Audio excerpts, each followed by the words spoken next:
Hi guys and welcome back to the channel Deepak Yadav Education. Welcome to the daily current affairs discussion. तो guys आज की तारीख से जितने भी मोस्ट इंपॉर्टेंट करंट अफेयर्स बनेंगे उन सभी करंट अफेयर्स को हम यहाँ पर डिटेल में डिस्कस करेंगे। ये वीडियो यूपीएससी और स्टेट पीएससी के पॉइंट ऑफ व्यू से बहुत ज़्यादा इंपॉर्टेंट होता है। तो चलो शुभारंभ करते हैं और सबसे पहले हम लोग कवर करते हैं आज की तारीख को। तो 1 अगस्त को होता है नेशनल माउंटेन क्लाइंबिंग डे। तो बस खाली यहाँ पे वन डे एग्जामिनेशन के लिए काफ़ी इंपॉर्टेंट हो जाएगा, वहाँ पे डेज वगैरह पूछ ले जाते हैं। तो 1 अगस्त है, 1 अगस्त को क्या होता है? National mountain climbing day. बस खाली इतनी सी बात यहाँ पे ध्यान रखनी है। बाकी अगर मैं आपको कुछ एक्स्ट्रा इन्फॉर्मेशन देना चाहूँ तो इंडिया के अंदर जो हाईएस्ट माउंटेन्स है उनकी यहाँ पर एक छोटी सी लिस्ट है, इसको यहाँ पे थोड़ा बहुत याद रख सकते हो। जैसे कि सबसे हाईएस्ट पर कंचनजंगा, जो कि आपको सिक्किम में देखने को मिलेगा। कितनी हाइट है कंचनजंगा की? तो 8598 मीटर्स। फिर उसके बाद में आप देख पाओगे दूसरा नंदा देवी, फिर कामेत। इस प्रकार से आपको यहाँ पे पूरी लिस्ट देखने को मिलती है। तो ये कुछ एक्स्ट्रा सी इन्फॉर्मेशन थी जिसको थोड़ा बहुत यहाँ पे माइंड में रख सकते हो। फर्स्ट सेकंड थर्ड का नाम याद रखो, बहुत है यहाँ पे वन डे एग्जामिनेशन के अंदर, ये बहुत हेल्प करेगा। नाउ आते हैं, स्टार्ट करते हैं लेक्चर को आज के छोटे से मोटिवेशन के साथ। आज का मोटिवेशन काफ़ी इंपॉर्टेंट है। क्या है? जो लोग खतरा उठाने का साहस रखते हैं उन्हीं का भविष्य दूसरे से ज़्यादा अच्छा होता है। ये सिंपल सी बात है, बिल्कुल फैक्ट है। पढ़ते ही आप लोग यहाँ पर इन चीज़ों को समझ गए होंगे। देखो, लाइफ में रिस्क लेना बहुत ज़्यादा ज़रूरी है, चाहे हम लोग यूपीएससी की प्रिपरेशन की बात करें या किसी और की। तो जैसे हम लोग यूपीएससी के लिए प्रिपेयर कर रहे हैं, बहुत सारे लोग सिलेबस देख के डर जाते हैं, यार सिलेबस बहुत बड़ा है। और जब यहाँ पे किसी का इंटरव्यू वगैरह सुन लिया, मतलब मैं बहुत सारे लोगों को देखता हूँ जब वो स्टार्टिंग में प्रिपेयर करना स्टार्ट करते हैं, फिर जो टॉपर्स उनके इंटरव्यूज़ को देखते हैं, फिर इंटरव्यू बोलता है कि यहाँ पे आपको 1 साल लगातार न्यूज़पेपर पढ़ना है, करंट अफेयर्स 1 साल के पढ़ने हैं, ये करना है वो करना है। तो बहुत सारी चीज़ों की करनी होती है। एक ओशियन जैसा सिलेबस है यूपीएससी का। जब यहाँ पे नया व्यक्ति उन चीज़ों को देखता है तो एक टाइम पे घबरा जाता है। ऐसे बहुत सारे मैसेजेस मैं रिसीव भी करता हूँ इंस्टाग्राम पर। तो ऐसा नहीं है, देखो यार, एक बड़ा गोल है तो उसके लिए एक रिस्क भी है, एक बड़ा रिस्क भी है। और रिस्क क्या कहूँगा यहाँ पर? रिस्क है कि आप लोग बस खाली पढ़ना स्टार्ट करो, अपनी पढ़ाई स्टार्ट करो। गोल सेट किया है ना, एक हार्ड वर्क लगता है इस चीज़ के अंदर, या फिर आप कह सकते हो जो सिलेबस बहुत बड़ा है तो ऑब्वियस सी बात है हार्ड वर्क के साथ साथ एक पेशेंस भी लगेगा। बहुत सारे लोग यहाँ पे पेशेंस को खो देते हैं। 15 दिन प्रिपेयर करेंगे, 1 सप्ताह प्रिपेयर करेंगे, उसके बाद यहाँ पे जितना मोटिवेशन होता है वो टूट जाता है। मोटिवेशन से ज़्यादा इंपॉर्टेंट आपका पेशेंस और साथ ही साथ में आपकी कंसिस्टेंसी मैटर करेगी इस पूरे के पूरे प्रिपरेशन के अंदर। और उससे भी बड़ी बात, सभी चीज़ों के पीछे आप लोग को लेना पड़ेगा एक रिस्क। रिस्क लोगे तो काफ़ी सारी चीज़ें यहाँ पर डेफिनेटली होने वाली हैं, और वो हम रिस्क लेना नहीं चाहते कि अरे यार हुआ नहीं तो क्या होगा। अरे वो थोड़ा ही ना सोचना यार, ये सोचो अभी के लिए मुझे क्या करना है। अभी वो हुआ होगा नहीं होगा वो बाद की बात है, अभी मुझे क्या करना है। जब करोगे प्रिपेयर, बहुत कुछ सीखोगे ज़िंदगी के अंदर। और एक और बहुत इंपॉर्टेंट बात जो कि आप लोगों ने कई बार सुनी होगी, अगर कुछ पाना है तो कुछ खोना तो डेफिनेटली पड़ेगा। चाहे आप लोग यूपीएससी के लिए प्रिपेयर करो तो थोड़ी सी मौज मस्ती आपको खोनी पड़ेगी, ख़त्म करनी पड़ेगी, दोस्ती याराना यहाँ पे ख़त्म करना पड़ेगा, जो कि बहुत अच्छी बात है। रिक्वायरमेंट भी नहीं है उस चीज़ की। थोड़े से एन्जॉयमेंट की रिक्वायरमेंट होती है, वो आप बीच बीच में ले सकते हो अपनी प्रिपरेशन के दौरान भी। अगर मैं आप लोग अपना खुद का एग्जांपल दूं तो मुझे खुद यहाँ पे यूट्यूब पर काम करते करते, जैसे कि वीडियोस वगैरह क्रिएट करना है, रोज़ाना मुझे 10 आवर्स लग जाते हैं। बहुत काम होता है, क्योंकि यार देखो, वीडियो को रिकॉर्ड करना ही बस नहीं है कि रिकॉर्ड करके बस खाली दे दो, या किसी को अगर किसी कंपनी में काम करो, ये सारी चीज़ें होती हैं। बट यहाँ पे खुद चैनल को मैनेज करना है, तो फिर वीडियो को रिकॉर्ड करना, उसको पब्लिश करना, टाइटल हैंडल करना, ये सारी चीज़ें यहाँ पर पुट डाउन करनी पड़ती हैं। फिर उसके बाद में उसका थंबनेल एडिट करना, थंबनेल में भी टाइम लग जाता है बहुत ज़्यादा। फिर पूरा कंटेंट ढूंढना, पढ़ना, प्रिपेयर करना, दिमाग उसी में थक जाता है। फिर यूट्यूब के अलावा जो मेरा काम है मुझे वो भी करना है। तो इस चीज़ के अंदर पूरा का पूरा टाइम लग जाता है, 15 घंटे मेरे ऐसे ही चले जाते हैं। फिर उसके बाद में थोड़ा बहुत यहाँ पे नींद का सेक्रीफाइस करना पड़ता है, जो कि पिछले सप्ताह बहुत ज़्यादा हुआ था। और आपको पता होगा, इसी वजह से संडे का जो डिस्कशन था वो मैंने द हिंदू न्यूज़पेपर का इस्तेमाल नहीं किया था। एक दिन पहले मैंने कुछ यहाँ पे इंपॉर्टेंट आर्टिकल्स को रिकॉर्ड कर लिया था, ताकि संडे में थोड़ा सा रेस्ट ले सकूँ, क्योंकि पूरा सप्ताह बहुत ज़्यादा हेक्टिक था। बड़ाई नहीं कर रहा हूँ मैं अपनी, मैं आपको बता रहा हूँ कि हाँ एग्जैक्टली कुछ चीज़ करनी है तो कुछ चीज़ यहाँ पर खोनी पड़ती है। क्योंकि बहुत सारे लोग यहाँ पे मैसेजेस करते रहते हैं, मैं उनको काफ़ी बार समझाता रहता हूँ, जो कि खासकर बिगिन कर रहे हैं अपनी प्रिपरेशन को, जो कि यहाँ पर ग्रेजुएशन के सेकंड ईयर में है, फर्स्ट ईयर में, इन लोगों के सबसे ज़्यादा मैसेजेस मैं रिसीव करता हूँ इंस्टाग्राम पे। तो यार मोटिवेशन थोड़ा लंबा हो गया है, लेकिन कोई बात नहीं, चीज़ों को समझो और लाइफ में आगे बढ़ो। छोटी छोटी कदम उठाओगे तो ज़्यादा हेल्प करेगा, क्योंकि ये मेरा खुद का पर्सनल एक्सपीरियंस है। मैं भी यहाँ पे छोटे छोटे गोल सेट करता हूँ, फिर उसके बाद काम करता रहता हूँ। मैंने यहाँ पे सेट कर लिया भाई मुझे वीडियो रिकॉर्ड करनी है, जैसे यहाँ पे शाम वाली वीडियो आ रही है तो मैं दोपहर से बैठ जाऊँगा, यार मुझे 5 घंटे में ये काम करना है, तो फिर यहाँ पे लग गया पढ़ाई करने के लिए। फ़ोन वगैरह सब कुछ साइड में रख दो, सोशल मीडिया पे वैसे ही मैं इतना एक्टिव नहीं हो पाता हूँ, तो फिर यहाँ पर आप आराम से कंसंट्रेट कर पाओगे। छोटा छोटा यहाँ पे टाइम पीरियड लेकर अपना गोल सेट करोगे, यार मुझे 2 घंटे ये पढ़ना है, 2 घंटे बाद मैं ही जो काम करना उस वो काम करूँगा, एटलीस्ट 2 घंटे तो मैं ये पढ़ूंगा ही पढ़ूंगा, बिल्कुल कंसंट्रेशन के साथ में, कोई डिस्ट्रैक्शन नहीं होगा। ऐसे आप लोग छोटे छोटे टाइम को बांटो, वो आपको बहुत हेल्प करेगा, क्योंकि मुझे यहाँ पर अपनी प्रिपरेशन में काफ़ी हेल्प की है उसने। प्लस यहाँ पे अभी के टाइम पे जब मैं यहाँ पे सारा काम कर रहा हूँ तो इसमें भी बहुत हेल्प होती है।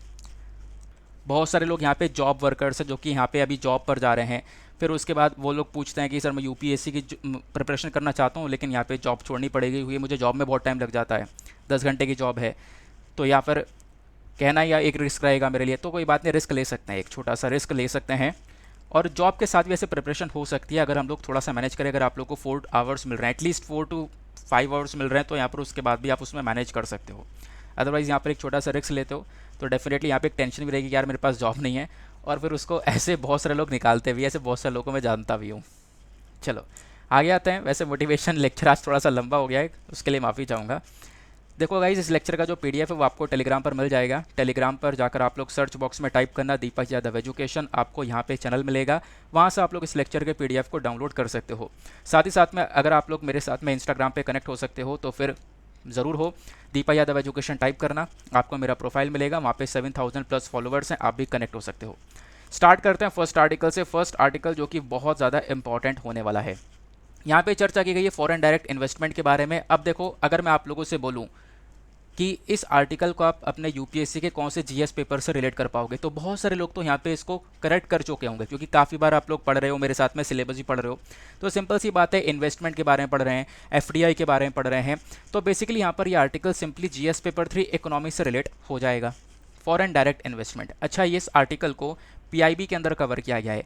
इंडिया के अंदर काफ़ी सारे देशों से फॉरेन डायरेक्ट इन्वेस्टमेंट निकल कर आया है, उसके बारे में चर्चा की गई है, तो जीएस पेपर 3 से रिलेट हो जाएगा। आगे आते हैं। अब सबसे पहले बात करते हैं इशू क्या है। देखो, इशू यह है सिंगापुर, यूएसए, ये कुछ ऐसे देश हैं यहाँ से बहुत सारा फॉरेन डायरेक्ट इन्वेस्टमेंट भारत में आया है। सिंगापुर, यूएसए के अलावा मॉरिशस, नीदरलैंड, स्विट्जरलैंड से भी बहुत सारा फॉरेन डायरेक्ट इन्वेस्टमेंट कंट्री में आया। और उसके बाद में जब आप लोग देखते हो टॉप रिसिपेंट्स की, अगर हम लोग बात करें कि कौन कौन से देश हैं जिन्होंने सबसे ज़्यादा फॉरेन डायरेक्ट इन्वेस्टमेंट को रिसीव किया है, तो इसको लेकर एक रिपोर्ट आई है, वर्ल्ड इन्वेस्टमेंट रिपोर्ट 2022। तो यहाँ पे जो 2022 की रिपोर्ट है ना, इसने भारत को रैंक दी है 7th नंबर की। तो 7th नंबर पर यहाँ पे एक अच्छी रैंक है, यानी कि आप कह सकते हो टॉप 20 होस्ट इकोनॉमीज में से यहाँ पे आप कह सकते हो 7th रैंक आई है भारत की इन टर्म्स ऑफ एफडीआई, जहाँ पे हम लोग फॉरेन डायरेक्ट इन्वेस्टमेंट को बहुत ज़्यादा रिसीव कर रहे हैं। अब ओवरऑल स्टैटिस्टिक्स देखें जो कि इस रिपोर्ट ने बताया है, तो इंडिया ने साल 2022 में लगभग यहाँ पे आप कह सकते हो 2021-22 के अंदर 84,835 मिलियन यूएस डॉलर्स का जो इन्वेस्टमेंट है वो रिसीव किया है। अगर आप लोग साल 2021 में देखोगे तो वो जो इन्वेस्टमेंट था वो था 74,391 मिलियन डॉलर्स, जो कि अब की बार बढ़कर काफ़ी ज़्यादा हो चुका है। तो 2019-20 में 74,000 के आसपास था, 2020-21 में 81,000, देन 2021-22 में जो आप लोग देखोगे तो वो 84,835 मिलियन यूएस डॉलर्स हो चुका है। दैट मीन्स यहाँ पे इन्वेस्टमेंट खासकर एफडीआई लगातार इंक्रीज हो रहा है। क्वेश्चन ये है, कौन से ऐसे टॉप 5 कंट्रीज है जहाँ से सबसे ज़्यादा एफडीआई भारत में आया। तो टॉप 5 कंट्रीज में सबसे पहले सिंगापुर है, 27.01% आया, then USA, then Mauritius, Netherland और स्विट्जरलैंड। इन पांचों देश से सबसे ज़्यादा एफडीआई आया है इंडिया के अंदर। आखिरकार ये एफडीआई होता क्या है, आगे मैं आप लोगों को थोड़ा डिटेल से डिस्कस करूंगा। अच्छा, ऑब्वियस ही बात है, ये बहुत सारा पैसा इंडिया के अंदर इन्वेस्टमेंट के तौर पर आया है। अब ये अलग अलग सेक्टर्स में आया होगा, ऐसा थोड़ा ना कि ऐसे ही पैसा आ रहा है, किसी ना किसी सेक्टर में इन्वेस्टमेंट किया होगा बाहर के लोगों ने, बिल्कुल सही बात है। तो उसमें से टॉप सेक्टर्स कौन कौन से हैं? सबसे पहला कंप्यूटर सॉफ्टवेयर और हार्डवेयर का सेक्टर है, इतना प्रतिशत इन्वेस्टमेंट आया है। देन सर्विस सेक्टर है, ऑटोमोबाइल सेक्टर है, ट्रेडिंग है, देन कंस्ट्रक्शन और इंफ्रास्ट्रक्चर एक्टिविटीज़ का सेक्टर हो गया। तो ये टॉप 5 सेक्टर्स आपको देखने को मिल जाते हैं जहाँ पर सबसे ज़्यादा इन्वेस्टमेंट भारत ने रिसीव किया in terms of foreign direct investment. सही है, यहाँ पे 4-5 क्वेश्चन निकल कर आते हैं कि भाई कहाँ कहाँ से सबसे इन्वेस्टमेंट आया, तो आपने ये पढ़ लिया। दूसरा क्वेश्चन ये है कि कौन कौन से सेक्टर्स में सबसे ज़्यादा इन्वेस्टमेंट हुआ, ये भी पढ़ लिया। तीसरा क्वेश्चन आपके दिमाग में आएगा कि भारत के अंदर इतने सारे राज्य हैं, अब ये भी बता दो कि कौन कौन से राज्य में सबसे ज़्यादा इन्वेस्टमेंट आया है। तो सबसे ज़्यादा इन्वेस्टमेंट आने वाले राज्य के अंदर सबसे पहले कर्नाटका देखने को मिलेगा।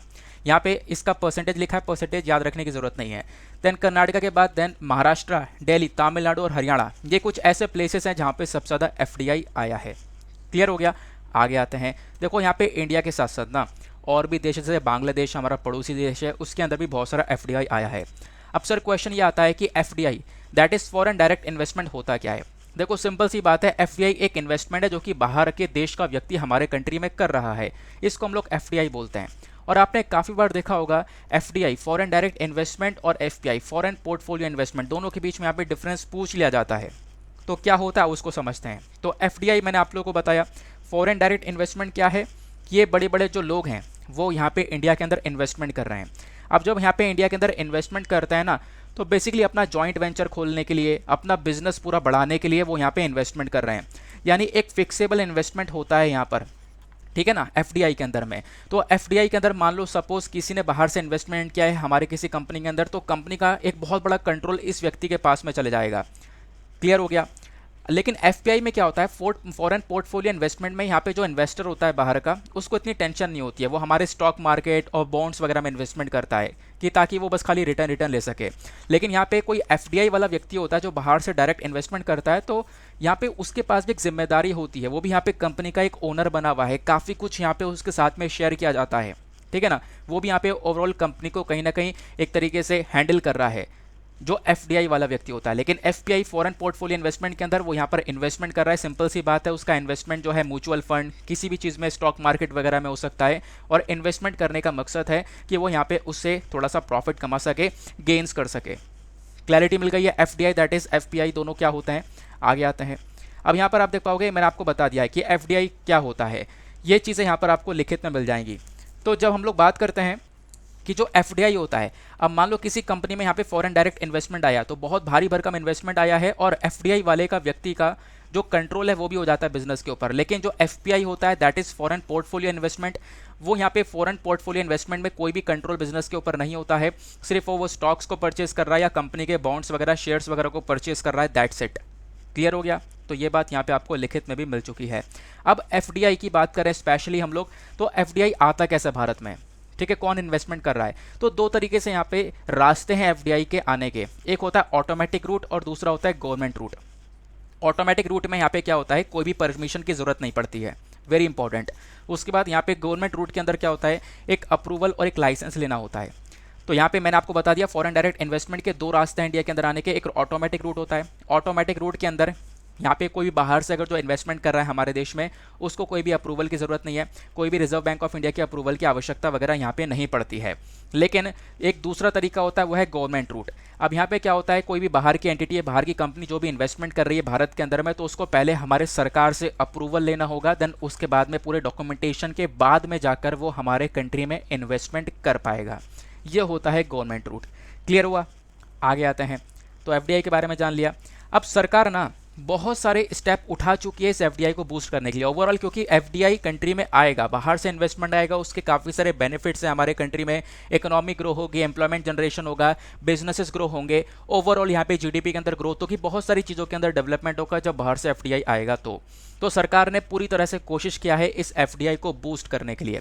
उसके लिए अलग अलग यहाँ पर स्कीम्स चलाई हैं, जैसे कि मेक इन इंडिया, आत्मनिर्भर भारत, ये दो कैंपेन चलाए गए जहाँ पे हम लोग फोकस कर रहे हैं अपने पैरों पर खड़े होने की। प्लस यहाँ पे अगर हम लोग बात करें डिफेंस सेक्टर में, PSU, oil refinery, telecom, power exchange, stock exchange, इन सभी सेक्टर्स के अंदर जो एफडीआई है ना, उसका एक बहुत बड़ा रोल देखने को मिला है। प्लस एफडीआई को अट्रैक्ट करने के लिए, हमारे देश में लाने के लिए बहुत सारी स्कीम सरकार ने लॉन्च करी है, जैसे कि नेशनल टेक्निकल टेक्सटाइल मिशन को लॉन्च किया गया, प्रोडक्शन लिंक्ड इंसेंटिव स्कीम को लॉन्च किया गया, प्रधानमंत्री किसान संपदा योजना को लॉन्च किया गया। तो ये अलग अलग इन्वेस्टमेंट यहाँ पे आए, इसी के लिए आप कह सकते हो ये सारी स्कीम्स यहाँ पे चलाई गई हैं ताकि बाहर से इन्वेस्टमेंट को अट्रैक्ट कर सके हम लोग। कोविड-19 के टाइम पर चीज़ें हिट करी थी और कोविड-19 के टाइम पर जो है भारत को थोड़ा फ़ायदा भी हुआ है। हुआ क्या, कोविड-19 पैंडेमिक जैसे बढ़ा तो चाइना से सारी कंपनीज निकल रही थी और चाइना के पास में यहाँ पर इंडिया देखने को मिलेगा, तो वहाँ से कंपनीज, काफ़ी सारी कंपनीज निकल कर भारत के अंदर एंटर करी हैं। एग्जाम्पल देखोगे, जैसे कंपनी है लावा इंटरनेशनल, तो यहाँ पर इसके अंदर 600 से भी ज़्यादा एम्प्लॉयज़ थे जो कि काम कर रहे थे। तो उन्होंने अपना इंटेंशन को क्लैरिफाई किया, उन्होंने बोला कि बिल्कुल हम लोग चाइना से शिफ्ट होकर हम लोग यहाँ पर इंडिया पहुँचेंगे। तो बहुत सारी कंपनीज ने कोविड-19 पैंडेमिक में शिफ्ट किया है चाइना टू इंडिया। तो यहाँ से भी काफ़ी सारा बेनिफिट देखने को मिल जाएगा। तो ये बात हो गई, ये चीज़ें रिपीटेड हो गई, हमने ऑलरेडी डिस्कस कर लिया है। तो एफडीआई को लेकर आई होप आपको एक क्लैरिटी मिल चुकी है। क्वेश्चन ऐसे बनते रहते हैं, मैं आपको एग्जाम्पल दिखाता हूँ। यूपीएससी के अंदर साल 2013 के अंदर एक क्वेश्चन पूछा गया था, और ये क्वेश्चन हम काफ़ी बार डिस्कस भी कर चुके हैं। ये क्वेश्चन एफडीआई एफपीआई को लेकर नहीं है, लेकिन ये भी इकोनॉमिक्स का ही क्वेश्चन है, वो है फॉरेन एक्सचेंज रिजर्व को लेकर। तो एक चीज़ होती है फॉरेन एक्सचेंज रिजर्व, ये आपको पता होगा, है ना। तो फॉरेन एक्सचेंज रिजर्व के कंपोनेंट्स क्या क्या होते हैं, ये यहाँ पे क्वेश्चन के अंदर पूछा गया है कि फॉरेन एक्सचेंज रिजर्व में क्या क्या चीज़ें आती हैं। फॉरेन एक्सचेंज रिजर्व में 4 चीज़ें आती हैं, मैंने काफ़ी बार आपको पढ़ाया है। ऑप्शन ए बोलता है foreign currency asset, special drawing rights या फिर लोन्स फ्रॉम फॉरेन कंट्रीज। दूसरा ऑप्शन बोलता है foreign currency assets, gold holdings of the RBI या फिर स्पेशल ड्राइंग राइट्स। तीसरा ऑप्शन बोलता है foreign currency assets, loan from the world bank और स्पेशल ड्राइंग राइट्स। चौथा ऑप्शन बोलता है foreign currency assets, gold holdings of the RBI and loans from the world bank. अच्छा, आप लोग बताओ इसका करेक्ट आंसर क्या हो सकता है। वैसे पीपीटी में ही मैंने सेकंड स्लाइड में इसका करेक्ट आंसर मेंशन कर रखा है, बट आप लोग कोशिश करो और रिकॉल करने की कोशिश करो कि हाँ फॉरेन एक्सचेंज रिजर्व में कौन सी 4 चीज़ें आती हैं, और वो चीज़ें अगर आप लोग को पता है तो आप आराम से इस क्वेश्चन को सॉल्व कर पाओगे। आगे आते हैं नेक्स्ट इंपॉर्टेंट न्यूज़ की तरफ। अगली इंपॉर्टेंट न्यूज़ है डीप सी माइनिंग को लेकर।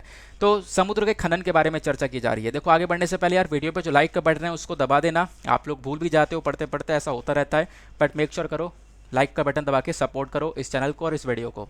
तो डीप सी माइनिंग के बारे में डिटेल से डिस्कशन करेंगे, क्या है इसका फ़ायदा, कैसे वर्क करता है। तो press information bureau, again PIB का आर्टिकल है, और पीआईबी एक one of the most important source है। यूपीएससी काफ़ी सारे क्वेश्चन वहाँ से पूछता है, क्योंकि डायरेक्टली सरकार वहाँ पे डेटा को पब्लिश कर रही है। तो इस पर्टिकुलर आर्टिकल को आप लोग जीएस पेपर 2 और 3 से रिलेट कर पाओगे, क्योंकि डीप सी माइनिंग के बारे में बात कर रहे हैं। तो बेसिकली पोल्यूशन वगैरह के बारे में चर्चा करेंगे, सरकार की पॉलिसीज़ के बारे में चर्चा करेंगे। तो सरकार की पॉलिसीज़ वगैरह जीएस पेपर 2 में आ जाएंगी, और पोल्यूशन और एनवायरमेंट जो है वो हमारा जीएस पेपर 3 में आ जाएगा। दैट मीन्स जीएस पेपर 2 और 3 से हम लोग इस आर्टिकल को लिंक कर पाएंगे। इशू क्या है समझते हैं। इशू यह है, minister of state of science and technology, इन्होंने यहाँ पे क्या किया, एक नेशनल साइंस अवार्ड को प्रेजेंट किया है टू द इंडियन साइंटिस्ट। तो इंडियन साइंटिस्ट को एक नेशनल अवार्ड दिया गया, और वो साइंटिस्ट जिन्होंने यहाँ पर डीप सी माइनिंग का ट्रायल किया था इंडियन ओशन के अंदर, ठीक है ना, दुनिया का पहला यहाँ पर ट्रायल किया गया, उन साइंटिस्ट को यहाँ पे एक अवार्ड दिया गया। इसी वजह से यहाँ पे चर्चा में है। तो डिस्कशन करेंगे आखिरकार डीप सी माइनिंग होता क्या है। सबसे पहले आते हैं आगे, एक सेकेंड रुक जाओ, यहाँ से होता है topic start. What is deep sea mining. देखो, एक बहुत इंपॉर्टेंट पॉइंट है जो कि आपसे प्रीलिम्स में स्टेटमेंट वाइज पूछा जा सकता है। जो भी हमारा समुद्र होता है, समुद्र के जो गहराई होती है, अगर यहाँ पे समुद्र की गहराई में 200 मीटर से नीचे जाओगे तो बेसिकली वो जो एरिया है ना वो डीप सी कहलाता है।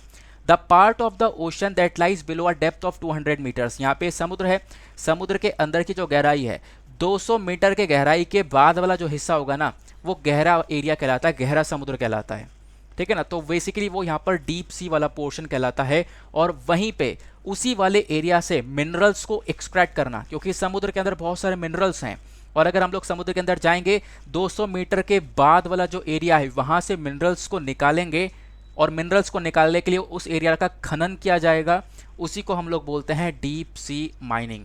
क्लियर हुआ। आगे आते हैं। तो यहाँ पे इंटरनेशनल सी बेड अथॉरिटी एक अथॉरिटी है, ये एक बॉडी है जो कि यूनक्लोज के अंडर में आती है। यूनक्लोज क्या है, यह है United Nation Convention on the Law of the Sea, यानी कि समुद्र को लेकर जो भी विवाद होते हैं, डिस्प्यूट्स होते हैं ना, वो डिस्प्यूट्स की सुनवाई यहाँ पर यूनक्लोज के अंदर में होती है। इसी के अंडर में एक अथॉरिटी आती है, ये वाली, ठीक है ना। तो ये जो अथॉरिटी है ये सारे के सारे डीप सी वाले जो भी यहाँ पे एक्टिविटीज़ होती हैं उनको मॉनिटर करने का काम करती है। क्लियर हो गया। आते हैं आगे। अब उसके बाद यहाँ पर डीप सी के बारे में और डिटेल से इस वाले मैप में आपको समझ में आएगा। ये वर्ल्ड मैप है।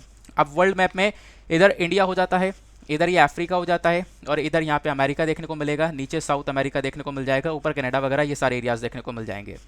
तो यहाँ पे समुद्र का हिस्सा दिया गया है। जैसे हम लोग बात करें स्पेसिफिकली इंडियन ओशन की, तो इंडियन ओशन आपको यहाँ पर देखने को मिलेगा।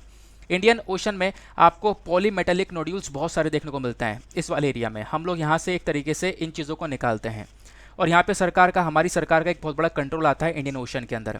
इसी प्रकार से अलग अलग ओशन जो आपको दिख रहे हैं, जैसे ये वाला पोर्शन, इसमें कौन कौन से देश का कंट्रोल है वो सब यहाँ पर मेंशन किया गया है, लेकिन हम लोग इंडिया की बात कर रहे हैं। अब डीप सी माइनिंग करते कैसे हैं, समुद्र के अंदर कैसे खनन किया जाएगा, तो यहाँ पर एक एक करके स्टेप वाइज समझते हैं। सबसे पहले एक सर्वे किया जाएगा और देखा जाएगा समुद्र में भैया कहाँ पर पॉलीमेटेलिक नोड्यूल्स प्रेजेंट हैं। जहाँ पे प्रेजेंट होंगे वहाँ से इन मिनरल्स को निकाला जाएगा। तो जहाँ पे प्रेजेंट होंगे वहाँ पे एक बड़ा सा जहाज़ पहुँच जाएगा और उस जहाज़ के अंदर एक सिस्टम होगा जिसको हम लोग बोलते हैं इंटीग्रेटेड माइनिंग सिस्टम, ठीक है ना। इंटीग्रेटेड माइनिंग सिस्टम यानी कि जो खनन करेगा, खुदाई करेगा। तो इस इंटीग्रेटेड माइनिंग सिस्टम को यहाँ पे हम लोग उतार देंगे समुद्र के अंदर। ये फिर धीरे धीरे समुद्र के अंदर जाएगा और मैंने आपको बताया 200 मीटर के अंदर जो सी बेड वाला एरिया है वहाँ तक पहुँचेगा समुद्र के सरफेस पर। और सरफेस पर पहुँचने के बाद में वो यहाँ पे सर्वे कर चुके हैं, डिटेक्ट कर चुके हैं कि यहाँ पे ऑब्वियसली बात है मिनरल्स हैं। तो ये जो मशीन है ना, ये यहाँ पे खुदाई करना स्टार्ट करेगी और यहाँ से मिनरल्स को निकालेगी। अब मिनरल्स को निकालने के बाद में इसको ऊपर भेज दिया जाएगा शिप के अंदर, इस पाइप के माध्यम से यहाँ पर भेज दिया जाएगा, ठीक है ना। तो बेसिकली जो भी क्रश्ड ग्रेन्यूल्स होंगे, छोटे छोटे ग्रेन्यूल्स होंगे, उसको वापस से शिप के अंदर पंप किया जाएगा और पानी के साथ जब ये शिप के अंदर आया तो इसमें से मिनरल्स को अलग कर लिया जाएगा और बाकी जो वेस्ट वगैरह होगा, कूड़ा करकट, वो वापस से समुद्र के अंदर डाल दिया जाएगा। तो ये बेसिकली यहाँ पर डीप सी माइनिंग का तरीका है। अब इसी डीप सी माइनिंग में ना आपसे पूछा जा सकता है कि चलो डीप सी माइनिंग तो आपको समझ में आ गया क्या है। अब ये पूछ लिया जाएगा कि भाई इसमें दिक्कतें क्या है, इश्यूज़ क्या है, प्रॉब्लम भी तो हो सकती हैं कुछ। हाँ, प्रॉब्लम भी है।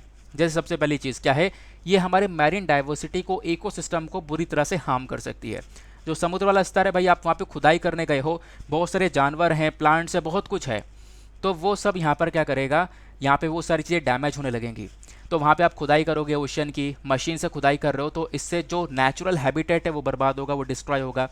प्लस कुछ ऐसी प्रजाति हो सकती है उस एरिया के आसपास जो कि मर सकती हैं, और हो सकता है कि वो जो प्रजाति उसके आसपास है वो कहीं और हो भी ना, सिर्फ उसी जगह पर हो, तो उससे और भी बहुत बड़ा नुकसान हो सकता है। तो यहाँ पे हमारा जो स्पीशीज़ है उसका एक बहुत बड़ा मतलब एरिया ख़त्म हो जाएगा, ऐसी क्रिएशन हो सकती है। प्लस यहाँ पे एक प्रॉब्लम ये भी आएगी, प्ल्यूम्स बढ़ सकते हैं, यानी कि इस प्रकार से गंदगी वगैरह बहुत तेज़ी से उठेगी यहाँ पे पूरे ओशन के अंदर, तो उससे यहाँ पे एनिमल्स को बहुत बड़ा नुकसान पहुँचेगा। प्लस एक और दिक्कत यह है कि आप यहाँ पे जो इसमें से यानी कि आपने माइनिंग करी और काम की चीज़ निकाली, मिनरल्स को निकाली, मिनरल्स को निकालने के बाद में क्या किया, जो गंदा पानी उसको वापस से भेज दिया, उसके अंदर वापस से डाल दिया, तो अगेन वो एक प्रॉब्लम क्रिएट करेगा। प्लस एक सबसे बड़ी प्रॉब्लम क्या है, बड़ी बड़ी स्पीशीज़ आपको समुद्र में देखने को मिलेंगे, जैसे वेल मछली है, टूना है, शार्क्स हैं, ये यहाँ पर ना नॉइस और वाइब्रेशन से अफेक्ट हो सकती हैं, क्योंकि ऑब्वियसली बात, जब आप इसमें खुदाई करोगे, खनन करोगे, तो बहुत सारा वाइब्रेशन होने वाला है, ठीक है ना, बहुत सारी नॉइस, यहाँ पे बहुत सारी आवाज़ें होने वाली हैं, लाइट वगैरह इस्तेमाल करेंगे तो लाइट पोल्यूशन भी बहुत ज़्यादा होगा, तो इसकी वजह से इन जानवरों को बहुत ज़्यादा नुकसान पहुँच सकता है। प्लस यहाँ पे हो सकता है कि जो फ्यूल वगैरह है वो भी लीक करे, फ्यूल वगैरह की यहाँ पे निकल जाए, तो इससे और ज़्यादा नुकसान पहुँच सकता है। तो वो सारी चीज़ें बताई गई हैं कि यहाँ डीप सी के कितने सारे इश्यूज़ देखने को मिल सकते हैं। क्लियर हो गया। अब डीप सी को लेकर ना इंडिया के भी काफ़ी सारे रोल हैं, इंडिया का भी एक बहुत बड़ा मिशन है, इंडिया का खुद का डीप ओशन मिशन देखने को मिल जाता है। अगेन यहाँ पे हमारा भी काम यह है कि हम लोग पूरे ओशन को एक्सप्लोर कर सकें, जहाँ जहाँ पर मिनरल्स हैं उन मिनरल्स को वहाँ से खुदाई करके निकाल सकें। तो इसके लिए भारत का भी खुद का स्पेशल डीप ओशन मिशन देखने को मिलता है। क्लियर हुआ। तो यहाँ पे हम लोगों ने एक डेवलप करा है मैन्ड सबमर्सिबल, ठीक है। हम तो एक ऐसी मशीन भी डेवलप कर चुके हैं जहाँ पे इंसान को भेजा जाएगा नीचे धीरे से मशीन के थ्रू, और उसके बाद यहाँ पे वो सर्च करेंगे और वहाँ पे फिर उसके बाद सैंपल वगैरह कलेक्ट कर सकते हैं, ठीक है ना। वो मशीन यहाँ पे 3 लोगों को ले जा सकती है पानी के अंदर 6000 मीटर से भी गहराई में। तो आप इमेजिन कर सकते हो कि कितने सारे टूल्स वगैरह वहाँ पे लगे होंगे जो कि यहाँ पे सी को एक तरीके से ऑब्जर्व करने में और बहुत सारी इन्फॉर्मेशन देने में मदद करेंगे। क्लियर हो गया। वो यहाँ पर इन्फॉर्मेशन हो गई है। अगेन मैंने आपको बताया दिक्कत इसकी वो भी होगी, इसकी भी वही दिक्कत होगी, हमारे एनवायरमेंट को किस प्रकार से डैमेज करेगा, वो प्रॉब्लम्स बताई गई हैं। अब इंडिया ने ब्लू इकोनॉमी को लेकर, यानी कि समुद्र से बहुत कुछ जनरेट होता है, जैसे मैं अभी बता रहा हूँ ब्लू इकोनॉमी का मतलब क्या है कि समुद्र से यहाँ पर इकोनॉमी को जनरेट करना। अभी हम लोग समुद्र से मिनरल्स को निकाल रहे हैं, मिनरल से काफ़ी सारा पैसा जनरेट होगा, तो बेसिकली वो ब्लू इकोनॉमी कैटेगरी के अंदर आ जाएगा। तो ब्लू इकोनॉमी को प्रमोट करने के लिए भारत सरकार ने बहुत सारे इनिशिएटिव चलाए, ये आपका एक एक्स्ट्रा पॉइंट है पूरे आर्टिकल से हटकर। तो अगर क्वेश्चन बन जाए ब्लू इकोनॉमी के बारे में या फिर ब्लू इकोनॉमी के संबंध में भारत ने कौन कौन से इनिशिएटिव्स उठाए हैं, तो यहाँ पे याद रख सकते हो। जैसे कि सबसे पहला सागरमाला प्रोजेक्ट हो गया, ओ स्मार्ट हो गया, इंटीग्रेटेड कोस्टल जोन मैनेजमेंट हो गया, नेशनल फिशरीज पॉलिसीज़ हो गई। तो इस प्रकार से यहाँ पे अलग अलग इनिशिएटिव्स यहाँ पे भारत सरकार के थ्रू उठाए गए हैं हमारे पूरे के पूरे ओशन सरफेस के लिए, या फिर एक तरीके से ओशन से इकोनॉमी जनरेट करने के लिए। क्लियर हो गया। तो डीप सी मिशन के बारे में आपको समझ में आ गया होगा। तो यूपीएससी क्वेश्चन पूछ लेता है बिल्कुल प्रीलिम्स में, और मेंस में भी एक क्वेश्चन है। मेंस वाला क्वेश्चन मैंने लगाया नहीं है, 2014 का आप लोग पेपर देख सकते हो, एक मेंस में क्वेश्चन मिल जाएगा इस डीप सी माइनिंग को लेकर। लेकिन आपको मैं यहाँ पे प्रीलिम्स वाला क्वेश्चन दिखाता हूँ। 2015 का क्वेश्चन है। क्वेश्चन क्या बोलता है, with reference to the Indian Ocean Rim Association for Regional Cooperation IORARC। तो यहाँ पर इसके रेफरेंस में 2 स्टेटमेंट्स दिए गए हैं, बताना यह है कि कौन सा स्टेटमेंट करेक्ट है। पहला स्टेटमेंट ये बोलता है कि इस बॉडी को एस्टेब्लिश किया गया है, और मतलब कुछ टाइम पहले ही, ताकि समुद्र के अंदर जो पायरेसी है प्लस जो तेल फैलने के जो एक्सीडेंट्स हैं उसको रोकने के लिए यहाँ पे बॉडी काम करे। या फिर दूसरा स्टेटमेंट बोलता है कि इंडियन ओशन रिम एसोसिएशन जो है ये एक अलायंस है, एक संगठन है जिसका काम है मैरीटाइम सिक्योरिटी को प्रोवाइड करवाना, समुद्र के अंदर सिक्योरिटी को मेंटेन करना। बताओ इसमें से कौन सा स्टेटमेंट करेक्ट है। पहला स्टेटमेंट बोलता है 1 ओनली, दूसरा 2 ओनली, तीसरा दोनों करेक्ट हैं, या फिर चौथा दोनों में से कोई सा भी करेक्ट नहीं है। वैसे इसका करेक्ट आंसर आपको डी देखने को मिल जाएगा, नीदर 1 नर 2। यहाँ पे कोई सा भी इसमें से करेक्ट स्टेटमेंट नहीं देखने को मिलेगा रिगार्डिंग IOR-ARC।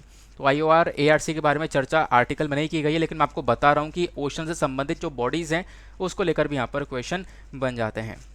क्लियर हो गया? चलो आगे आते हैं। अब उसके बाद ये मैंने आपको बता दिया है, आगे आते हैं नेक्स्ट आर्टिकल पर। अगला बहुत ज़्यादा इंपॉर्टेंट न्यूज़ है। यहाँ पे बात की गई है UN guidelines for displaced children. ये मेंस के लिए बहुत हेल्प करेगा। मेंस में आप बहुत कुछ लिख सकते हो यहाँ से। बहुत सारे डिस्प्लेस्ड चिल्ड्रन हैं, उनके लिए यूनाइटेड नेशन ने कुछ गाइडलाइंस जारी करी हैं। तो डिस्कस करेंगे डिस्प्लेस्ड चिल्ड्रन क्या होता है, क्या क्या गाइडलाइंस है। डाउन टू अर्थ का आर्टिकल, और डाउन टू अर्थ अगेन एक one of the most important source है हमारे करंट अफेयर्स के लिए। GS पेपर 2 से आप इस आर्टिकल को रिलेट कर पाओगे। GS पेपर 2 में सिलेबस में आपको टॉपिक देखने को मिलेगा गवर्नमेंट पॉलिसीज़ इंटरवेंशंस का और इश्यूज़ रिलेटेड टू चिल्ड्रन का। तो इशू क्या समझते हैं, हुआ क्या है, United Nations backed agency, United nation की जो एजेंसीज़ हैं उन्होंने क्या किया, कुछ गाइडलाइंस वगैरह जारी करी हैं ताकि हम लोग कुछ बच्चों को प्रोटेक्शन दे सकें जो कि बच्चे क्लाइमेट चेंज की वजह से डिस्प्लेस हो चुके हैं। सपोज़ यहाँ पे एक जगह है, वहाँ पे बाढ़ आ गई है, ठीक है। अब बाढ़ आ गई तो क्या हुआ, अब बच्चे डिस्प्लेस हो गए, एक एरिया से हट गए हैं दूसरी जगह पर, पता नहीं कहाँ कहाँ पर जाकर वो बच्चे की हालत कैसी है, कहाँ पर वो गए हैं कुछ नहीं पता, वो बच्चे डिस्प्लेस हो चुके हैं। तो उन बच्चों को प्रोटेक्शन देने के लिए यहाँ पे कुछ नई गाइडलाइंस को जारी किया गया है। सिंपल सी बात है, यानी क्लाइमेट चेंज क्या है, यानी कि आप कह सकते हो कि जो भी पोल्यूशन बढ़ रहा है, गर्मी बढ़ रही है, इसकी वजह से बहुत अलग अलग इंसिडेंसेस आप लोग देखते हो, ठीक है। यहाँ पे बड़े बड़े डिजास्टर्स आ जाते हैं। तो क्लाइमेट चेंज की वजह से बहुत सारे बच्चे परेशान रहते हैं। एक पर्टिकुलर जगह से उनको रिप्लेस करना पड़ता है, दूसरी जगह पर जाना पड़ता है। जो डिस्प्लेस बच्चे होते हैं उन्हीं के लिए यहाँ पर रूल्स एंड रेगुलेशंस जारी करे गए हैं यूनाइटेड नेशन के थ्रू। तो इन्होंने बोला क्लाइमेट चेंज अपने आप में एक बहुत बड़ी प्रॉब्लम है, वो मैं आपको बता चुका हूँ। मिलियंस मोर बच्चे आपको देखने को मिल जाएंगे जो कि आने वाले सालों में और ज़्यादा परेशान होने वाले हैं इसी क्लाइमेट चेंज की वजह से। क्यों, पोल्यूशन रुक नहीं रहा है, परेशानी लगातार हो रही है ना। पोल्यूशन हो रहा है, गर्मी बढ़ रही है, और भी बहुत सारे बड़े बड़े नेचुरल डिजास्टर्स के इंसिडेंसेस हम लोग आने वाले टाइम पर देख सकते हैं। तो इसकी वजह से क्या होगा, और ज़्यादा बच्चे डिस्प्लेस हो सकते हैं, प्रॉब्लम और ज़्यादा बढ़ सकती है। फिर उसके बाद में रिपोर्ट ये बोलती है कि नियरली 10 मिलियन चिल्ड्रन आपको देखने को मिलेंगे पिछले कुछ सालों में, मतलब साल 2020 में। इनफैक्ट साल 2020 में 10 मिलियन के आसपास जो बच्चे हैं ना, वो डिस्प्लेस हुए हैं इस वेदर रिलेटेड प्रॉब्लम की वजह से, यानी कि ऐसी नेचुरल डिजास्टर्स की वजह से यहाँ पर उन बच्चों को रिप्लेस करना पड़ा है लगभग 10 मिलियन के आसपास। आप इमेजिन कर सकते हो, ठीक है ना। 1 मिलियन के अंदर 10 लाख हो गए, तो आप यहाँ पे इमेजिन कर पाओगे। आगे आते हैं, तो उसके बाद यहाँ पर क्या मेंशन किया जाता है, ये देखो। एडिशनली यहाँ पे बोला गया कि दुनिया में जितने बच्चे हैं, सपोज 2.2 बिलियन चिल्ड्रंस हैं, तो 2.2 बिलियन चिल्ड्रंस में से जो लगभग 1 बिलियन बॉयज़ और गर्ल्स हैं, यानी कि इसके आधे जो बच्चे हैं ना, वो आज के टाइम पर बहुत बड़े रिस्क पर हैं क्लाइमेट चेंज की वजह से, ठीक है ना। उनको बहुत बड़ा खतरा है इन क्लाइमेट चेंज की वजह से, ऐसा यहाँ पर रिपोर्ट बता दी है। और एक खतरा कौन कौन सा है, तो एक्सट्रीम क्लाइमेट्स, यानी गर्मी हो गई, ठीक है, या समुद्र का स्तर बढ़ रहा है, या आप कह सकते हो हरिकेन जो है, जैसे साइक्लोन होता है वैसे साइक्लोन आ रहे हैं, जंगलों में आग लग रही है, ठीक है, क्रॉप्स का फेलियर हो रहा है, फसलें बर्बाद हो रही हैं। तो बहुत सारी चीज़ें जिसका इम्पैक्ट डायरेक्टली बच्चे और उनकी फैमिलीज़ के ऊपर डायरेक्टली पड़ने वाला है, ऐसा भी यहाँ पर इस रिपोर्ट के अंदर बताया गया। फिर उसके बाद में ये बोलते हैं दुनिया भर में जो माइग्रेंट चिल्ड्रन है, यानी कि एक पर्टिकुलर कंट्री से दूसरे पर्टिकुलर कंट्री के अंदर जो बच्चे माइग्रेट करे हैं, जो गए हैं एक जगह से दूसरी जगह पर, तो जो माइग्रेट चिल्ड्रन है ना, ये माइग्रेंट चिल्ड्रन बहुत ज़्यादा प्रॉब्लम्स फेस कर रहे हैं, ठीक है ना। खासकर जीनोफोबिया फेस कर रहे हैं। अब जीनोफोबिया मतलब क्या होता है, जीनोफोबिया मतलब कि एक जो माइग्रेंट है एक जगह जब दूसरे कंट्री में गया ना, तो उन लोगों से यहाँ पे उसके मन में डर बैठ गया है, वो लोग यहाँ पे एक तरीके से डरा रहे हैं, तो वो जीनोफोबिया वाली इस सिचुएशन भी आपको देखने को मिल रही है। फिर उसके बाद में बताया गया जो डिस्प्लेस चिल्ड्रन है, यानी कि ये बच्चे जिनका कुछ अता पता है नहीं, डिस्प्लेस हो चुके हैं, इनके लिए बहुत बड़े खतरे, ट्रैफिकिंग, इनकी तस्करी हो रही है, एक्सप्लॉइटेशन हो रहा है। हालांकि यहाँ पे इन बच्चों को एजुकेशन हेल्थ केयर मिलना चाहिए था, लेकिन ऐसी कोई भी चीज़ें मिल नहीं रही हैं, ठीक है ना। सारे राइट्स वगैरह यहाँ पे सब कोई भी काम नहीं कर रहा है। प्लस यहाँ पे सबसे बड़ी चीज़ क्या है, इनकी कम उम्र में शादी कर दी जा रही है या फिर बच्चे को चाइल्ड लेबर के अंदर उतार जा रहा है, बच्चा यहाँ पे मजदूरी कर रहा है।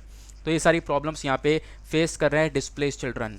नाउ क्वेश्चन यह है कि इन डिस्प्लेस चिल्ड्रन के लिए यूएन ने क्या क्या गाइडलाइंस जारी करी हैं। सबसे पहली बात, यहाँ पे जो गाइडलाइंस है, जो ये रूल्स एंड रेगुलेशंस है ना, ये बेसिकली एक जॉइंट इनिशिएटिव है।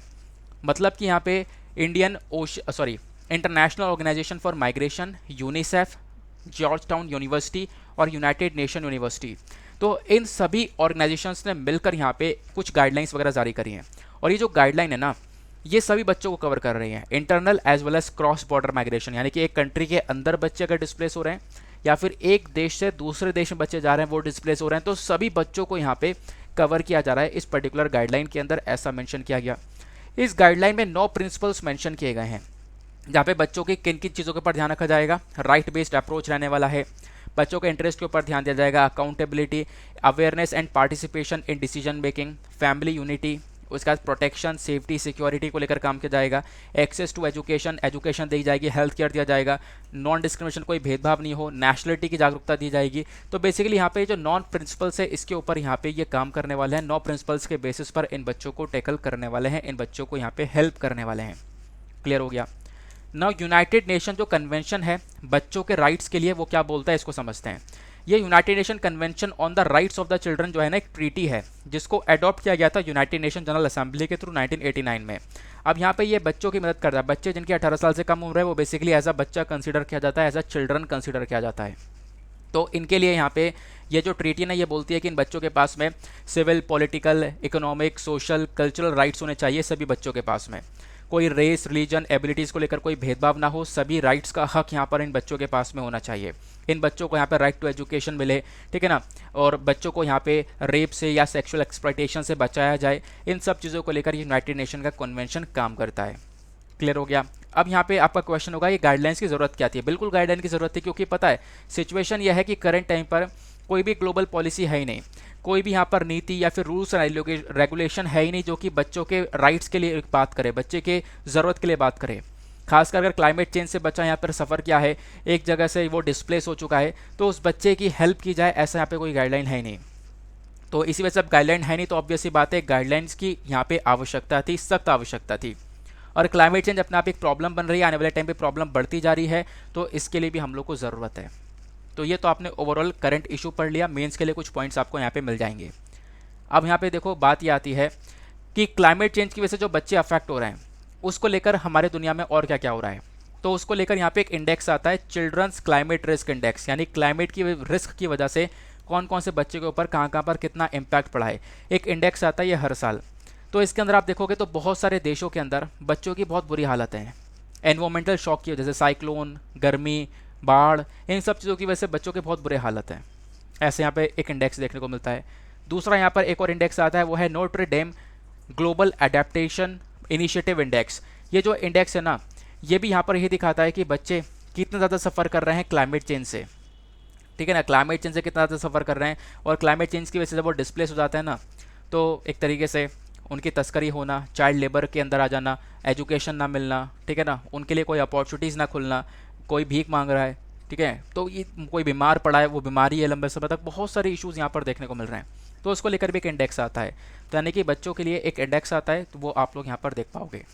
क्लियर हुआ। तो ये सारी इन्फॉर्मेशन आपको यहाँ पे मिल जानी है। आई होप आपको सारी बातें बहुत अच्छे से समझ में आ चुकी हैं। मेंस के लिए काफ़ी इंपॉर्टेंट होने वाला है। इस रिपोर्ट के बारे में आने वाले टाइम पर द हिंदू के अंदर डेफिनेटली कोई ना कोई एडिटोरियल आने वाला है।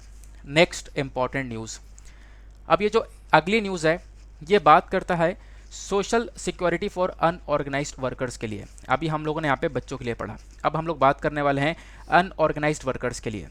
तो अनऑर्गेनाइज्ड वर्कर्स कौन होते हैं जानेंगे। द हिंदू का आर्टिकल है। तो इंडिया यहाँ पे बातचीत कर रहा है सोशल सिक्योरिटी पैक्ट के बारे में।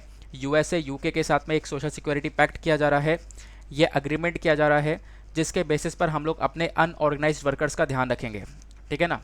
आगे बात करेंगे इसके बारे में। तो इस पर्टिकुलर आर्टिकल को आप लोग जीएस पेपर 2 और 3 दोनों से रिलेट कर सकते हो, क्योंकि 2 के अंदर आपका गवर्नमेंट पॉलिसीज़ वाला टॉपिक आ जाएगा, 3 के अंदर एम्प्लॉयमेंट इशूज़ रिलेटेड डेवलपमेंट, और 2 के अंदर वापस से हेल्थ वाला टॉपिक आ जाएगा। इशू क्या है, ministry of labour and employment, इन्होंने यहाँ पर इन्फॉर्म किया है राज्यसभा में और बताया कि 28 करोड़ से भी ज़्यादा जो अनऑर्गेनाइज्ड वर्कर्स हैं वो बेसिकली ई श्रम पोर्टल पर रजिस्टर हुए हैं। तो इस वजह से अनऑर्गेनाइज्ड वर्कर्स चर्चा में आए। तो सरकार यहाँ पे अनऑर्गेनाइज्ड वर्कर्स के लिए सोशल सिक्योरिटी स्कीम को लेकर काम कर रही है। और यहाँ पे पता ये चलता है कि हमारी इंडिया, हमारा जो देश है, वो अभी बातचीत कर रहा है सोशल सिक्योरिटी अग्रीमेंट को लेकर यूएसए और यूके के साथ में। तो डिस्कस करेंगे यहाँ पर क्या है ये अग्रीमेंट। तो सोशल सिक्योरिटी अग्रीमेंट ये एक बायलैटरल अग्रीमेंट होता है, यानी मान लो इंडिया और इंडिया के अलावा जो अलग अलग देश है जैसे यूएसए यूके, तो इंडिया यूएसए के साथ में, इंडिया यूके के साथ में, तो अलग अलग देशों के साथ में ये अग्रीमेंट होता है जिसको हम लोग बायलैटरल अग्रीमेंट बोलते हैं। नाउ सोशल सिक्योरिटी अग्रीमेंट जो है ना, इसका एम क्या है? देखो इसका एम है कि जो क्रॉस बॉर्डर वर्कर है, मान लो इंडिया के बहुत सारे वर्कर्स यूके में हैं, बहुत सारे वर्कर्स यहाँ पे यूएसए में हैं, तो उनके इंटरेस्ट को प्रोटेक्ट करना, उनको एक प्रोटेक्शन देना, ठीक है ना, उनको उनके लिए इंश्योर करना कि उनका ट्रीटमेंट सही से हो, ऐसा ना हो कि उनके साथ कोई बुरा व्यवहार हो रहा है। तो इसके लिए यहाँ पर ये सोशल सिक्योरिटी अग्रीमेंट किया जाता है। और इंडिया ने ऑलरेडी काफ़ी सारे देशों के साथ में अग्रीमेंट कर रखा है। किस किस के साथ में? तो इंडिया ने ये agreement Belgium, Germany, Switzerland, Grand Duchy of Luxembourg, France, Denmark, Korea, Netherland, Hungary, Finland, Sweden, चेक Republic, Norway, Austria, Canada, Australia, Japan, Portugal, ये कुछ देश हैं जिनके साथ में भारत ने ऑलरेडी इस सोशल सिक्योरिटी एग्रीमेंट को कर रखा है। अब यहाँ पे ये सोशल सिक्योरिटी क्या है? देखो इंटरनेशनल लेबर ऑर्गेनाइजेशन के अकॉर्डिंग अगर हम लोग बात करें, जो ये जो सोशल सिक्योरिटी है ना, ये बेसिकली एक बहुत ही ज़्यादा डिटेल्ड अप्रोच है, यानी कि बहुत डिटेल में ये डिज़ाइन किया गया है ताकि हम लोग अपने लोगों को जो कि विदेश में काम कर रहे हैं, अनऑर्गेनाइज्ड वर्कर्स हैं, उनकी हम लोग बेसिक इनकम दिलवा सकें, उनको हम लोग प्रोटेक्शन दे सकें, ठीक है ना, उनको एक तरीके से कोई भेदभाव हो रहा है तो उसको रोका जा सके। तो ये यहाँ पे वर्क करता है।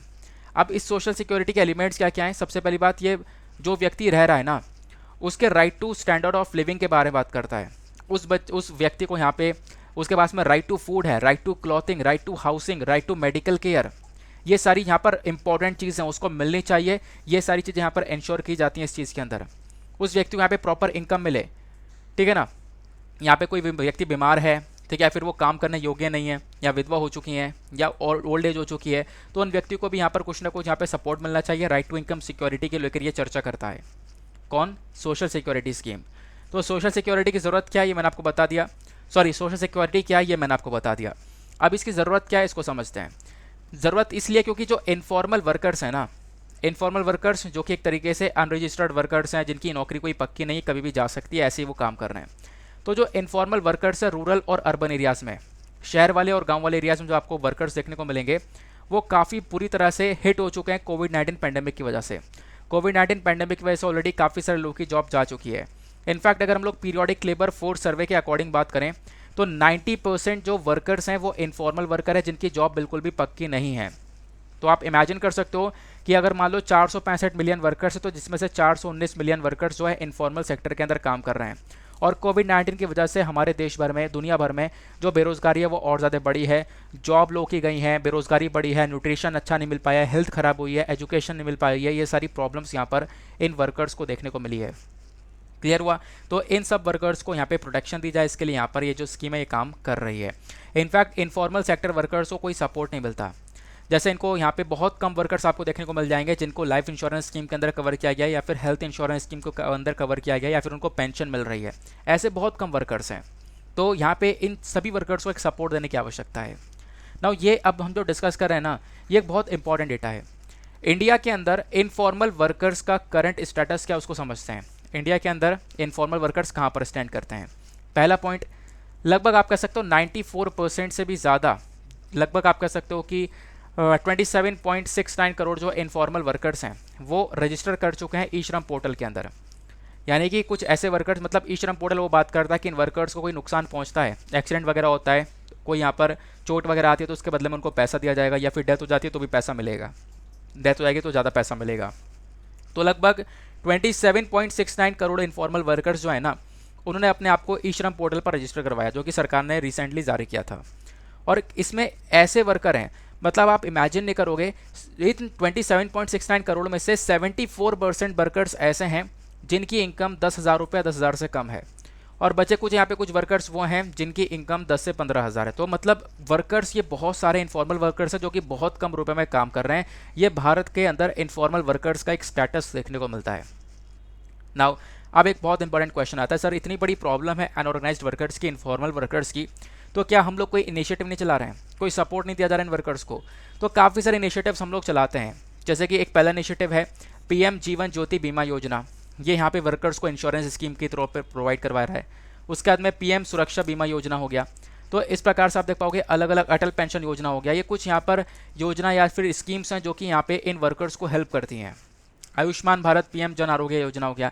ये सिर्फ मैं आपको ऊपर ऊपर से बता रहा हूँ क्योंकि इसके बारे में डिटेल से आपको खुद से पढ़ना पड़ेगा, बस खाली नाम ध्यान रख सकते हो क्योंकि इनिशिएटिव्स जो हैं जैसा मैं पहले ही बोल चुका हूँ मेंस के अंदर पूछ लिए जाते हैं।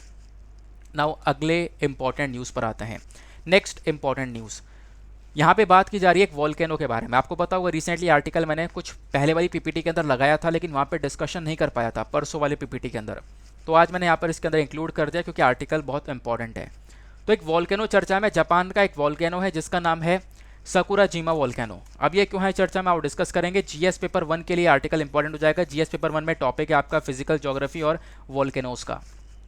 इशू क्या समझते हैं, बेसिक मुद्दा यह है कि जो ये सकुराजिमा वॉल्केनो है ना, ये इरप्ट हुआ है जापान के major western island of Kyushu के अंदर। यानी कि ये जो वॉल्केनो है ये जापान के आइलैंड पर देखने को मिलेगा और अभी ये वॉल्केनो इरप्ट हुआ, ये यहाँ पर वॉल्केनो फटता हुआ नजर आया।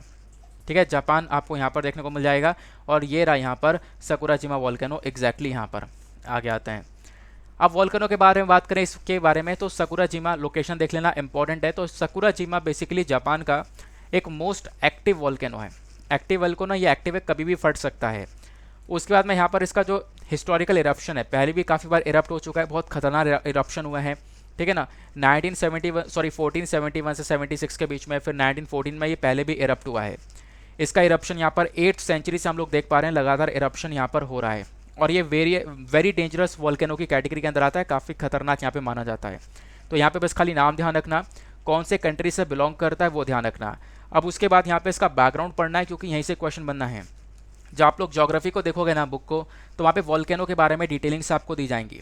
तो वॉल्केनो क्या है आओ समझते हैं। वॉल्केनो बेसिकली यहाँ पर आपको देखने को मिलेगा हमारे प्लैनेट का जो एक ओपनिंग सरफेस है वो देखने को मिलेगा, वो बेसिकली एक वॉल्केनो है। और वहाँ पे जो ओपनिंग सरफेस है वो यहाँ से दिखता है कि नीचे जो मैग्मा वगैरह है वो मैग्मा चैम्बर है और कितना तेज़ी से वो आपको मैग्मा देखने को मिल जाता है। जब ये अंदर है तो मैग्मा कहलाता है, बाहर निकल जाता है तो लावा कहलाता है, क्योंकि पूरी तरह से गर्म हो रहा है। तो ये वॉल्केनो के कुछ पार्ट्स देखने को मिलते हैं, अंदर मैग्मा है, बाहर निकला फटा तो यहाँ पर ये लावा कहलाएगा। ये ऐश हो गई, ये क्रेटर हो गया। ठीक है ना, ये आप लोग यहाँ पर देख पाओगे इस प्रकार से वॉल्केनो का स्ट्रक्चर होता है। नीचे ये पूरा का पूरा मैग्मा चैम्बर हो गया जहाँ पे ये पूरा का पूरा लावा आपको देखने को मिल रहा है। नाउ यहाँ पे जो मटेरियल है जो इसके अंदर लावा भरा हुआ मैग्मा जो है, जब ये एस्केप होता है, जब वॉल्केनो फटेगा, जब ये बाहर निकलेगा तो वो लावा कहलाता है, मैंने आपको बता दिया। और वही बेसिकली वॉल्केनो इरप्शन होता है। अब जो ये लावा है ना, ये आप कह सकते हो कि अलग अलग वॉल्केनोज के प्रकार पर डिपेंड करता है। ये लावा काफ़ी तेज़ी से फैलता है अभी और काफ़ी धीरे धीरे भी फैलता है। ये वॉल्केनो के नेचर के ऊपर डिपेंड करता है, आगे मैं आपको बताता हूँ। अब जो ये मैग्मा बढ़ रहा है, ऊपर तेज़ी से मैग्मा निकलता है, उसके पीछे का रीज़न क्या है? देखो ये जो मैग्मा है ना, ये बहुत तेज़ी से निकलता है जब टेक्टोनिक प्लेट्स यहाँ पर मूव करती हैं। अब टेक्टोनिक प्लेट्स का मूवमेंट आपको पता होगा। देखो ये टेक्टोनिक प्लेट्स है नीचे, तो प्लेट्स का मूवमेंट क्या है? जैसे कि मान लो एक प्लेट ये है, एक प्लेट ये है हमारी, और ये मूव कर रही हैं ऐसे ऐसे। अब ये जो मूव है बेसिकली कॉन्वर्जेंट वाला मूवमेंट है। आपको मैं दिखा देता हूँ, यहाँ हमारे आर्टिकल में मेंशन किया गया है। जब आप लोग यहाँ पर देख पाओगे ये जो टेक्टोनिक प्लेट हैं ये एक दूसरे के तरफ मूव हो रही हैं, स्लोली मूव एक दूसरे से दूर जा रही हैं, तो यहाँ पे वो डाइवर्जेंट होता है। देखो यहाँ पर 2-3 तरीके होते हैं प्लेट मूवमेंट के। एक प्लेट मूवमेंट होता है कौन सा वाला, जब ऐसे ऐसे होता है, दोनों आपस में आ रही हैं तो वो कॉन्वर्जेंट होता है। जब प्लेट आपस से दूर जाती हैं तो बेसिकली डाइवर्जेंट होता है। तो आप यहाँ पर देखो ये हमारा एक तरीके से टेक्टोनिक प्लेट हो गई।